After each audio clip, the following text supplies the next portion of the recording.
Hi, my name is Timothy Lowe, and right now I'm going to present my health project presentation, PowerPoint. So this project is for HKIN 295 Online, Summer 2016, Contemporary Issues in Health. The instructor is Professor Jack Reimer, and my topic is basically the association between physical activity and suicide behavior among university students.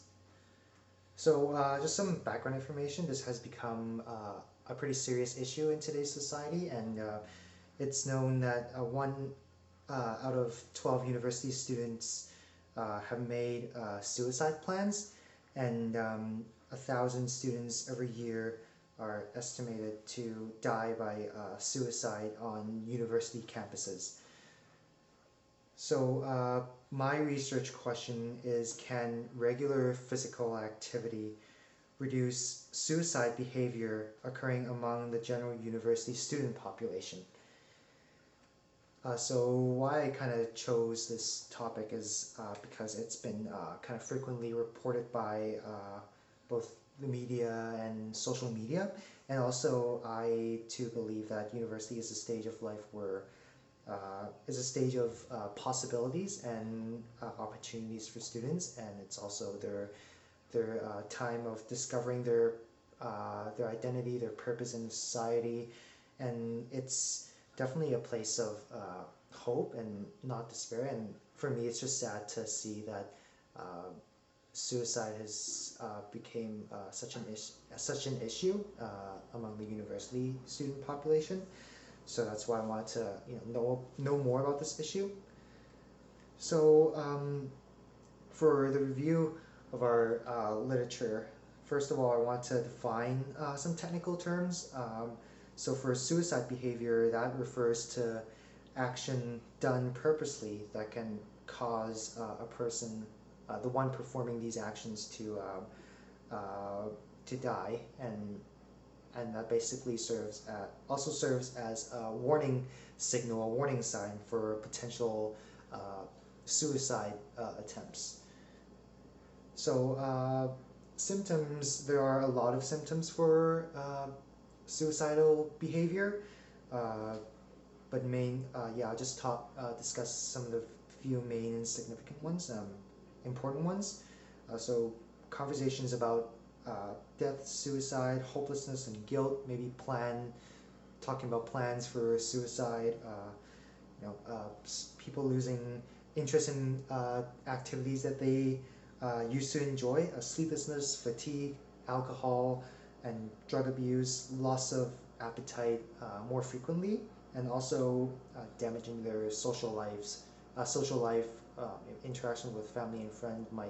There might be something wrong right there. So for diagnosis of suicidal behavior, usually psychiatric evaluation is done by a professional psychiatrist, and yeah, that's more the common ways that are used to diagnose suicidal behavior. As for treatments, let's talk about the standard and typical treatments first. So suicidal prevention programs or counseling programs are uh, usually available in university campuses, and um, and they're usually available for free for students. Also, there are ways of restricting access to lethal means in at home.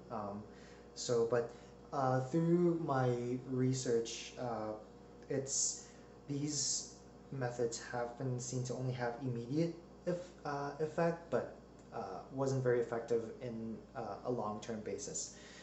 So yeah, let's talk about the alternative treatment, which is regular physical activity, which focuses on targeting the root of suicidal behaviors, and on a more long-term basis as well.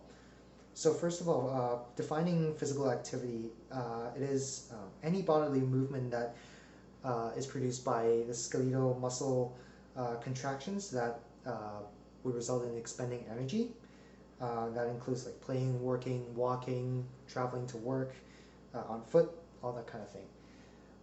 So as for exercise, that's basically a subcategory of physical activity. It's defined as structured, planned, repetitive, and purposeful activity to either improve or maintain one's physical fitness. That includes strength, conditioning, and all types of sports. You can think of basketball, volleyball, soccer, whatnot. So as for the first uh, research I want to talk about is research by Talaferro and his colleagues conducted in uh, year 2008. Well, it's published in year 2008.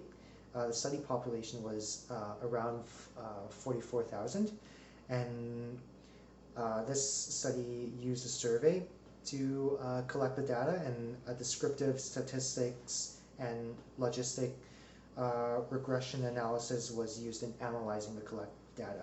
So dependent variables would be the experience of hopelessness, depression, and suicidal behavior by these students. As for the independent variable would be students' level of participation in all kinds of physical activity. So what they found was students who participated in physical activity had reduced risks of suicidal behavior when compared to those who don't participate in physical activity. The second study that I wanted to talk about is a study by Miller and Hoofman in year 2009. So this is a study that kind of examines the influence of sports identity and participation in sports on basically, does that reduce the risk of suicidal behavior in the university student population. So the study population was 791 students in total. It was the study was basically conducted through a questionnaire that took roughly 45 minutes. So the dependent variables are presence of depression, suicidal behaviors, or even reported suicide attempts. As for the independent variable, of course, would be sports-related identities and level of sports participation or level of physical activity of these students. So what they found was students who participated in sports or may have developed an athletic identity are less likely to develop suicidal behaviors. And then for my third study by Lester, conducted in year 2004, it examined whether participation in the sport was associated with suicidal behaviors by analyzing a survey, the National College Health Risk Behavior Survey that was conducted in year 1995. So the population of the study was 4,100 people roughly, and then with 2,903 students that are at age 18 to 24.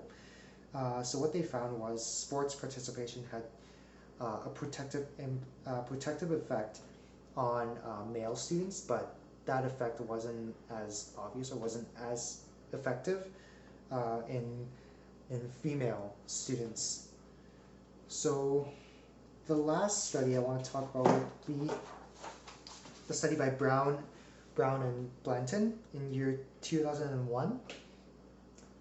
Is basically an analysis of data collected from a self-administrated mail-in survey that is conducted by the National College Health Risk Behavior Survey in 1995.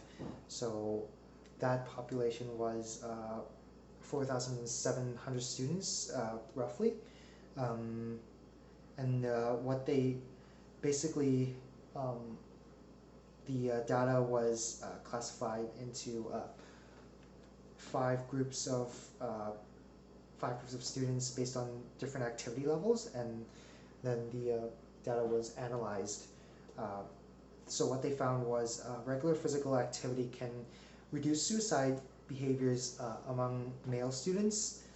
Uh, However, they found that female students who participated in moderate and vigorous physical activity were more likely to report suicidal behaviors.